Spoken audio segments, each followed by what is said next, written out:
सुन देखो थोड़ा ध्यान देना ना भैया।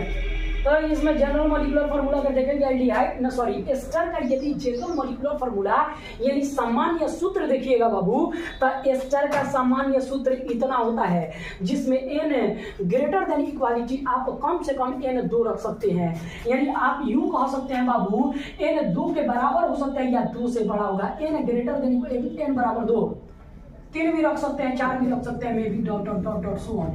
लेकिन n कम से कम कितना रखिएगा हो?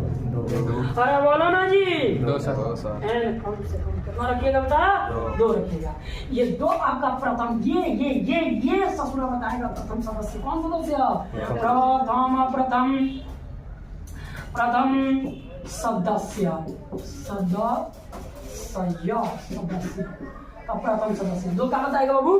प्रथम सदस्य बताएगा। आगे बढ़े, चलिए इसको सॉल्व करते हैं। तो देखिए ना जी, अच्छा आप लोग को इसमें कुछ कॉमन दिख रहा है क्या? हमने सामान्य सूत्र कार्बोजाइलिक का जो बताया था, तो कार्बोजाइलिक का भी सामान्य सूत्र यही मैंने बताया था, CnH2nO2 बताया था। चेक कर लीजिए। तो एस्टर का और कार्बोजाइलिक का सामान्य सूत्र सेम होगा, लेकिन दोनों का फंक्शनल ग्रुप अलग अलग हो जाएगा। यानी सुनिए यहाँ पर रिकैप करा दे रहे हैं। यानी फंक्शनल ग्रुप देखिए, अगर बोलेंगे कार्बोजाइलिक बाबू, कार्बोजाइलिक बोलेंगे कार्बोजाइलिक एसिड, तो यदि कार्बोजाइलिक एसिड बोलेंगे इसका सामान्य सूत्र क्या होगा बाबू? Carboxylic acid.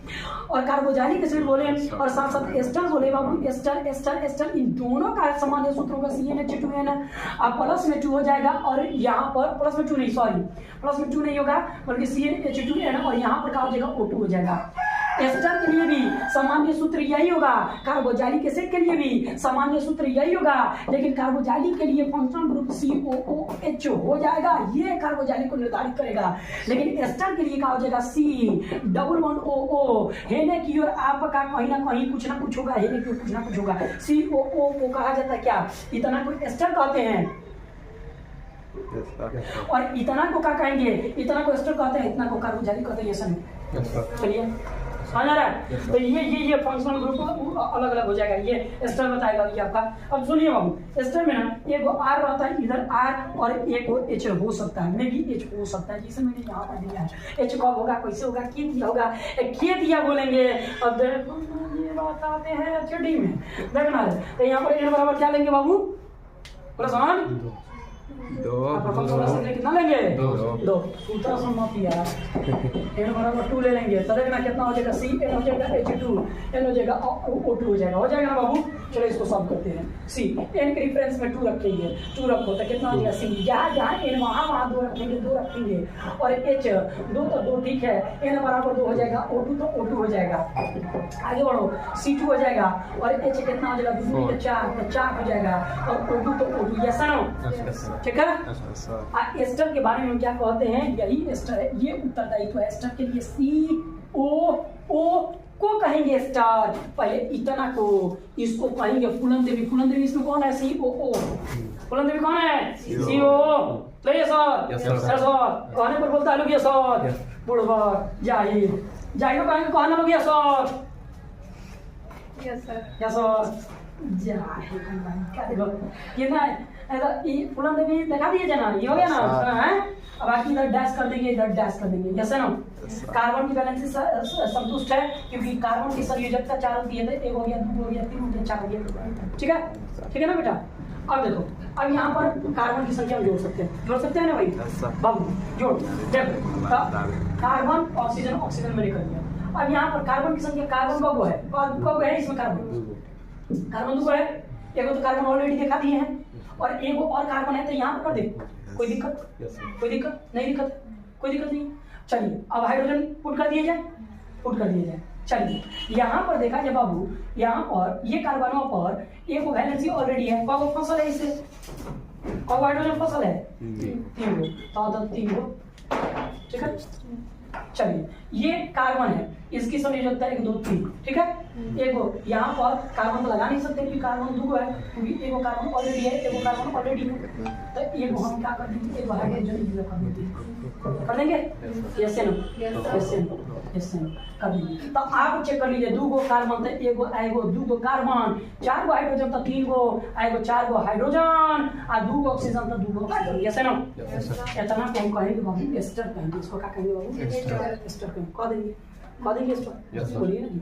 हाँ, लेकिन कितना लड़का लोग के दिमाग में तो खलबट पकड़ेगा, अब कहेगा ये सर जी रोगा तो बताइए कार्बन ऑक्सीजन हाइड्रोजन के कहल जाला एल्डिहाइड। तब ये ससुरा मैंने ये भी बताया था कि ऑक्सीजन वहाँ पर दोबारा नहीं होगा, कहीं ना कहीं ऑक्सीजन एगो फंसल नहीं होगा, अगर एगो ऑक्सीजन फंस जाएगा तो अब ये एल्डिहाइड मत कहना है, इतना को पकड़ना, इतना को CO से मतलब है, इससे हमको मतलब नहीं है। हाँ, तो कितना लोग खलबट पकड़ता है, कहता है कि COOH को हम एल्डिहाइड कहेंगे, कितना को पकड़ देंगे, कभी हैं? चलो इसमें तो कहा हो जाएगा, इसको हम एस्टर कहेंगे, क्या कहेंगे बेटा, एस्टर कहेंगे। तो देखो तो यहाँ पर क्या है, आर की जगह पर H आ गया, देखो यहाँ पर देखो, या तो R हो सकता था नहीं तो H हो सकता था। ये R का मतलब क्या, इतना को R नहीं कह देंगे, ये R नहीं है तुम्हारा, ये मिथाइल क्या R नहीं है, मैंने क्या बोला था, R की जगह पर मिथाइल हो सकता है, इथाइल हो सकता है, प्रोपाइल हो सकता है, ब्यूटाइल हो सकता है। अब बोलो ना भैया, काने पर बोलेगा लग रहा है, समझ आ रहा, बोलो देखो तो से ठीक है ना, ठीक है ना बाबू, चला बढ़िया, चलो HOD में समझ आ रहा है सर, HOD समझ आ रहा है सब थोड़ा सा, ठीक है।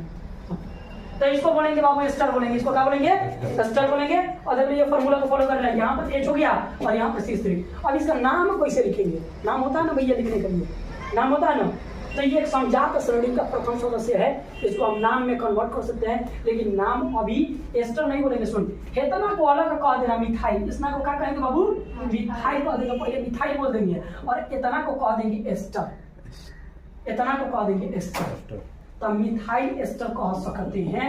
लेकिन इसका नाम अभी छोड़ो, हटाओ नाम हटाओ, मिथाइल एस्टर नाम हटाओ, जब करेंगे ना कल्चर पढ़ाएंगे तो क्लियर इसका नाम बता देंगे। यस सर, ठीक है। n बराबर बोलो, n बराबर कितना रखेंगे, 3 रखेंगे ना जी, कितना हो जाएगा आपका, CN हो जाएगा, H2N हो जाएगा, और उलंद को